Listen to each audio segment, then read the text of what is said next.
Bien, primero que nada vamos a agradecerle al periodista y doctor Nelson Castro el placer de charlar con vos y bueno, y por darnos tiempo. Apenas salí de trabajar, estamos en Radio Continental.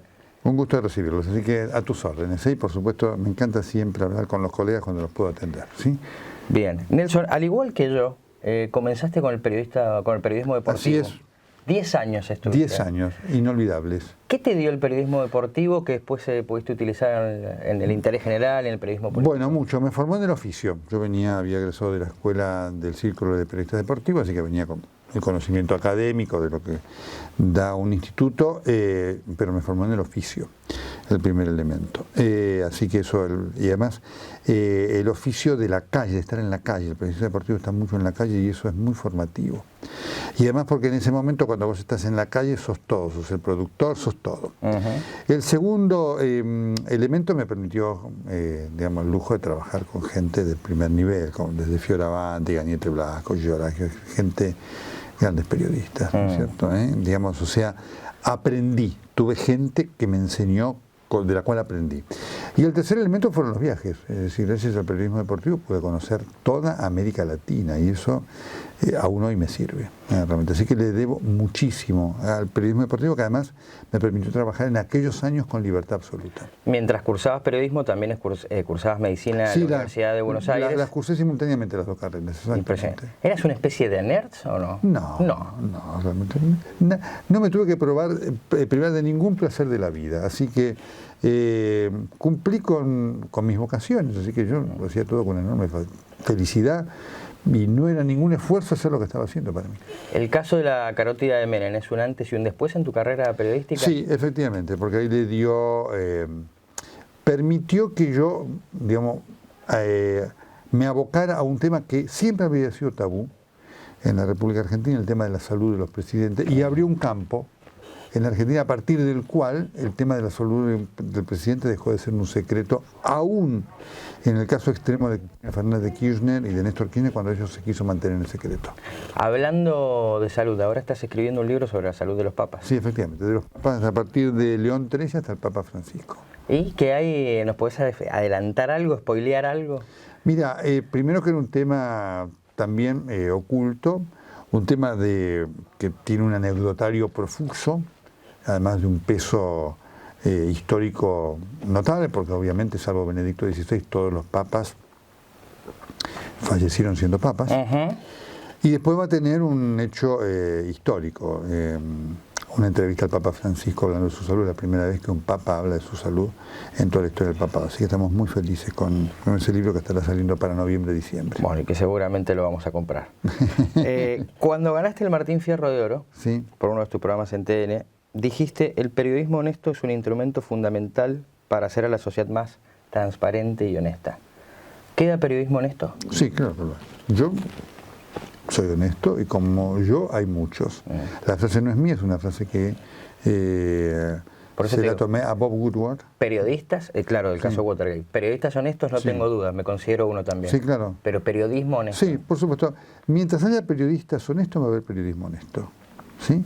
Es un elemento, está muy bien que haces la aclaración, ¿no? Y esa es nuestra responsabilidad frente a las generaciones que vienen, porque sobre todo en Argentina, durante los años del kirchnerato, asistimos a un intento de la destrucción del periodismo. Es decir, el ataque que sufrimos muchos periodistas trascendía lo nuestro, siendo que era grave inclusive lo personal. Lo que se buscaba era destruir al periodismo como concepto. El kirchnerato trabajó con la idea de que no hay periodismo honesto, de que todos somos serviles de alguien para el cual trabajamos. Eso era lo que perseguía. Y realmente hay mucho periodismo honesto, con la dificultad que implica en el presente, como lo ha sido a lo largo de toda la historia, el ejercicio del periodismo honesto. Y la sociedad necesita la existencia del periodismo honesto. Claro que sí. Y de las ideas. Recién hablaste del kirchnerato. Pensaba en el síndrome de Ubris. Sí, claro. ¿No? Que fue una de tus frases y tu diagnóstico, me acuerdo mirando la cámara. Así es. Un momento televisivo, sí los hay. Te he escuchado muchas veces hablar, lo definís como la enfermedad del poder. Así el es, síndrome de Ubris. poder de todo tipo, sí, sí. Sindical, económico. Empresarial, en cualquier... Macri también la tiene. Macri también la tiene. Y anoche, y ya nos vamos a meter en Macri, anoche pensaba, mientras repasaba algunas entrevistas que te han hecho y la charla que tuviste con Pablo Sirven, Digo, ¿viste en esto del diario de Irigoyen y el contexto y los gabinetes cerrados y lo que les llega? ¿Eso no puede ayudar a construir el síndrome de Ubris? Pero absolutamente, es uno de los elementos, digamos, consecuencia del síndrome de Ubris, ¿no es cierto? El síndrome de Ubris tiene un centro que es la persona que está en el poder y que se cree que el poder le genera la sabiduría, ¿no? Y obviamente y que si llegó ahí, totalmente, todas las decisiones que tomen serán correctas. Totalmente. Y hay un entorno que funciona alrededor de eso. Este gobierno lo está teniendo también. Por supuesto lo van a negar, pero lo está teniendo, claramente. También decías ahí que este gobierno habla, pero con algunos periodistas, no con todos. Efectivamente. ¿Con vos habla? No, conmigo hablan muy pocos. Así que, y ya lo sé, el enojo que hay conmigo, de Peña y mucha gente. Así que conmigo hablan pocos funcionarios, muy pocos. Alguna vez cada tanto Frigerio, Sica habla, y lo hace, discute, viene y demás. Y después, los que escuchan mis programas y demás, ven una ausencia de figuras oficiales enorme. Cada tanto, Vidal una vez por año y demás, pero el gobierno conmigo no habla. Y son las reglas del juego. Esto es un gobierno que, por eso digo, tiene elementos de comportamiento de poder. Por supuesto tiene una diferencia fenomenal con el kirchnerato. Ni te persiguen, a mí no me persigue la FIP, no me vilipendean públicamente, y demás. Eso lo reconozco. No hay afiches. Y es claro, no hay afiches y demás, ¿no? Hay troles, y después esta actitud de gente del gobierno que no habla conmigo porque está enojada, ¿no? Está enojada en el disenso, digamos, no le gusta alguna Está en la crítica, por supuesto, ¿no es cierto? Y esto, cuando vos te enojás con la crítica, eso es parte del síndrome de Ubris. Cuando vos te enojás con la crítica, decís, no, pero... ¿Qué te parecieron las medidas tomadas? Son medidas que ya fracasaron. Tienen un problema, el de la falta de convicción. Este es un gobierno que, esto lo criticó siempre, son medidas que tomaba el kirchnerismo. Sí. A quien este gobierno criticaba. Entonces, eso te demuestra el nivel del fracaso del gobierno. Está claramente necesitado de ganar la elección. El gobierno está perdiendo las elecciones y necesita que esto funcione. Y es interesante, fíjate que esto ha generado en la gente, desesperado obviamente, elogios de gente que votó por Macri y de gente que votó por Cristina y la votaría y dice, no, por fin tomaron alguna medida. Eso te da idea del fracaso del gobierno y de las dos dimensiones de lo que hay, ¿no? La gente está necesitando algo porque con esto, digamos, esto que el gobierno dice, vamos bien, bajamos el déficit fiscal, que hay que bajarlo y demás, es algo que la gente no percibe. A la gente en su vida le está yendo peor. Entonces vos tenés que ver como gobierno cómo compatibilizás esto. Bien, se cae de Maduro, pero te lo tengo que preguntar. Busco el título. ¿Es un fracaso? Sí, claro que sí. Absolutamente. Macri va a terminar con un nivel de inflación de 120, 130%. Si eso no es un fracaso, ¿qué es un fracaso? Además, es clavo de sus palabras. Pero por supuesto, digamos, yo no sé cómo va a ser Macri en la campaña. Sin duda que lo va a salvar si es Cristina el espanto de lo que lo vota, digamos, que yo no vuelvo. ¿Pensás que le conviene engrietar la elección? Sí, le conviene engrietar la elección, está por ahí nomás. Hoy la está perdiendo. Esto está claro. ¿Qué pensás de viste que ayer se empezó a hablar de la posible fórmula Lustó-Macri? Bueno, obviamente hay una necesidad. El hecho de que esté eso digamos, circulando demuestra el problema que está enfrentando el gobierno. Todas estas medidas que ha tomado el gobierno, las medidas, el diálogo con los gobernadores y demás, son producto de esta crisis. Este es un gobierno en donde la soberbia es fenomenal. El gobierno después del 2017 se creyó que había ganado todo. Esa es la bisagra. Esa es la bisagra. La legislativa de 2017. Totalmente, que se cerró sobre sí mismo, ganamos todo, así que no necesitamos ganamos con Bullrich la provincia de Buenos Aires, ganamos a Cristina, no necesitamos de más nadie. ¿Te afectaron los tarifazos? A todos, ¿a quién no?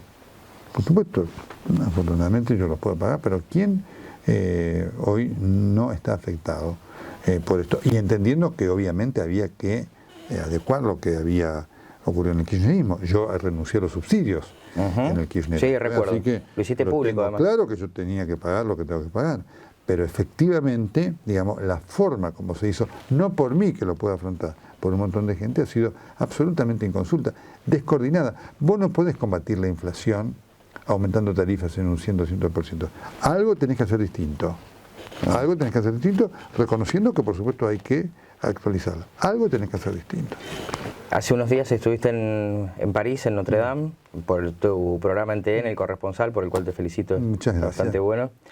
¿Se puede establecer algún paralelo, si se quiere, literario entre lo que quedó en Notre Dame y cómo está la Argentina?